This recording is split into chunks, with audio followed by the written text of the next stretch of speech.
자, 주일인가 안식일인가 두 번째 시간이 되겠습니다. 현월입니다.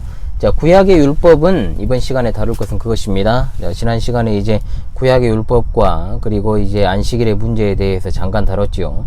그렇다면 구약의 율법이 신약시대에 유효한가? 이사야 33장 22절을 통해서 율법은 약속의 자손 예수 그리스도께서 오실 때까지 있을 것이다 라고 밝히고 있습니다.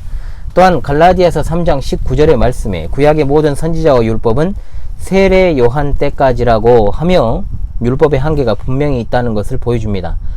그러나 이것을 오해해서는 안 됩니다. 이것이 어떤 구약 성경 전체의 율법을 부정하는 것이 아니다라는 것이죠. 자, 구약 시대에 행해졌던 지난 시간에 다루었던 제사 의식이 있습니다. 즉 동물의 희생 제사입니다. 이 제사 의식의 율법이 신약 시대에 끝이 났다는 것이죠. 예수 그리스도께서 드리신 단 한 번의 희생 제사로. 그러므로 구약 성경 자체가 유효하지 않다거나 끝났다는 의미는 절대 아닙니다.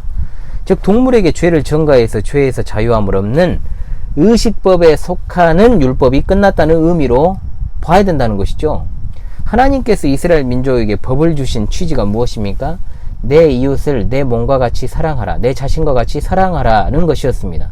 그런데 예수님 당시 이제 유대 종교 지도자들, 이스라엘의 지도자들은 이것을 악용을 했습니다. 도리어 율법을 가지고 이웃을 억압하는 수단으로 삼아버렸다.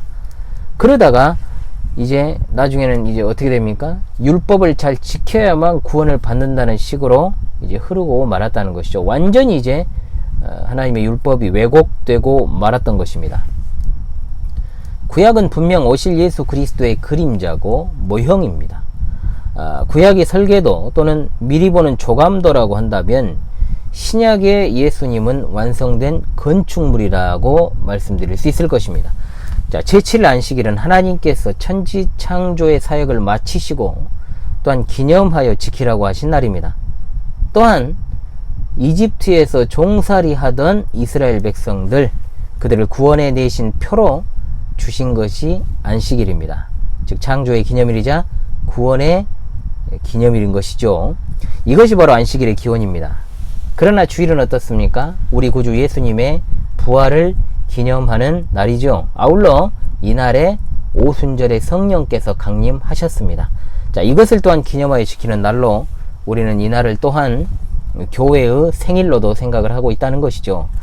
예수님의 부활은 그 백성들에게 새로운 생명, 즉 새 창조의 역사를 행하신 날이고 구약시대의 천지 창조와 그 목적을 같이 하고 있다.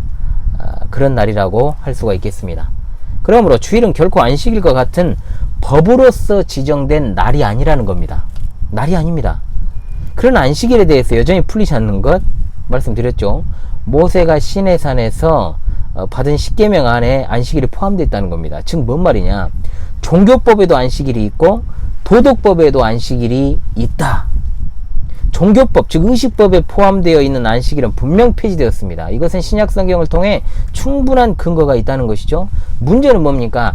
안식일이 도덕법, 즉 항구적인 도덕법인 이 십계명에 이제 나와 있다는 것이죠. 천지를 창조하신 사역을 기념하여 복되고 거룩하게 그것을 지키라고 우리 하나님께서 말씀하시고 있다는 것에 있습니다. 자, 문자 그대로 받으면 안식일을 그대로 지켜야 된다는 겁니다. 웨스트민스터 소율이 문답에서는 이것을 이제 대체의 개념으로 설명을 합니다. 즉 일주일 중에 한 날을 거룩하게 드리는 날로 바꾸어졌다라고 설명을 하지만 사실 이 대답은 속 시원한 대답은 될 수가 없습니다. 자, 그러다 보니 안식교와 같은 이단들이 이 점을 파고들어요. 파고듭니다만 그들의 가장 큰 문제는 뭡니까? 안식일을, 즉 토요일을 지키느냐 주일을 지키느냐 문제가 아닙니다. 가장 큰 문제는 율법을 지켜야만 구원을 받는다라는 논리로 가버리기 때문에, 자, 그들의 결정적 오류는 단순히 어떤 날을 지키느냐 이런 문제가 아닙니다. 이거 안식교에 대해서 조금 더 명확한 고찰을 통해서 여러분이 알 수 있게 되는 것이죠. 자, 분명한 사실은 예수님께서는 주일을 장려하셨고 또한 오순절 성령 하나님의 강림으로 그것이 입증된다는 것입니다. 자, 이 사실을 기억하면서 다시금 기억하시고 복습도 하시고 다음 시간 3부에서 찾아뵙도록 하겠습니다. 현월이었습니다.